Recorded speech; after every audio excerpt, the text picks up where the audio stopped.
ನಟಿ ರಚಿತಾರಾಮ್ ಅವರ ಕಾರು ಅಪಘಾತವಾಗಿದೆ. ಹೌದು, ಏನಾಗಿದೆ ಸ್ಥಿತಿಯನ್ನು ಗಂಭೀರವಾಗಿದೆ. ಸಂಪೂರ್ಣ ಮಾಹಿತಿಯನ್ನು ನಿಮಗೆ ಕೊಡ್ತೀನಿ. ಅದಕ್ಕೆ ನಮ್ಮ ಚಾನಲ್ ಸಬ್ಸ್ಕ್ರೈಬ್ ಮಾಡಿ. ನಟಿ ರಚಿತಾರಾಮ್ ಒಂದು ಫಂಕ್ಷನ್ಗೆ ಅಂತ ಹೋಗ್ತಾ ಇರೋ ಸಮಯದಲ್ಲಿ ಕಾರೊಳಗೆ ಕೂತಿರ್ತಾರೆ. ಒಂದು ಸಿನಿಮಾ ಇವೆಂಟ್ಗೆ ಅಂತ ಹೋಗ್ಬೇಕಾದ್ರೆ ಕಾರೊಳಗೆ ಕೂತಿದ್ದಾಗ ಆ ಕಾರ್ನ ಡ್ರೈವರು ಮುಂದೆ ಬರ್ತಿದ್ದಂಥ ಒಂದು ವ್ಯಕ್ತಿಗೆ, ಅಂದರೆ ಕೆಲಸ ಮಾಡ್ತಿದ್ದಂಥ ಕಸ ಗುಡಿಸಿದ ಒಂದು ವ್ಯಕ್ತಿಗೆ ನೇರಾಗಿ ಹೊಡೆದೇ ಬಿಡ್ತಾನೆ. ಹೊಡೆದ ನಂತರ ಒಂದು ಸಾರಿನೂ ಕೂಡ ಕೇಳಿದ್ರೆ ರಚಿತಾರಾಮ್ ಅವರು ಅಲ್ಲಿಂದ ಮುಂದಕ್ಕೆ ಹೋಗ್ಬಿಡ್ತಾರೆ.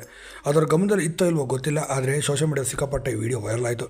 ನಂತರ ನನಗೆ ಇದಕ್ಕೆ ಯಾವುದೇ ಸಂಬಂಧ ಇಲ್ಲ, ನನಗೆ ಗಮನಿಸಿಲ್ಲ, ನಂಗೆ ಗೊತ್ತಿಲ್ಲ ಅಂತಲೂ ಕೂಡ ಇದಕ್ಕೆ ಸಂಜೆಷನ್ ಕೂಡ ಕೊಟ್ಟರು. ಆತನನ್ನು ಕೂಡ ಮನೆಗೆ ಕೂರಿಸಿ ಮಾತಾಡಿಸಿ ಆತನಿಂದನೂ ಕೂಡ ಒಂದು ವಿಡಿಯೋನೂ ಕೂಡ ಮಾಡಿಸಿದರು.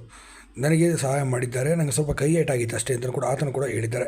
ಆತನ ಹೇಳಿದ ರಚಿತಾರಾಮ್ ಅವರು ಹೇಳ್ತಿದ್ರು ಗೊತ್ತಿಲ್ಲ, ಆದರೆ ಆತನು ಕೂಡ ಆ ಮಾತನ್ನು ಹೇಳಿದ್ದಾನೆ. ನಂತರ ನನ್ನ ಕೈಲಾದ ಸಹಾಯವನ್ನು ನಾನು ಮಾಡಿದ್ದೀನಿ ಅಂತಲೂ ಕೂಡ ರಚಿತಾರಾಮ್ ಅವರು ಈ ಮೂಲಕ ಸ್ಪಷ್ಟಪಡಿಸಿದ್ದಾರೆ. ಡ್ರೈವರಲ್ಲಿ ಮಾಡಿದ ಅನಾಹುತ ನನಗೆ ಗೊತ್ತಾಗಿಲ್ಲ, ಅದು ಏರ್ ಪುಲ್ಲಿಂಗ್ ಕಾರ್ ಗ್ಲಾಸ್ ಆಗಿರೋದ್ರಿಂದ ಹೊರಗಡೆ ಏನು ಸದ್ದಾದರೂ ಸಡನ್ನಾಗಿ ಗೊತ್ತಾಗೋದಿಲ್ಲ ಅಂತಲೂ ಕೂಡ ಹೇಳಿದ್ದಾರೆ.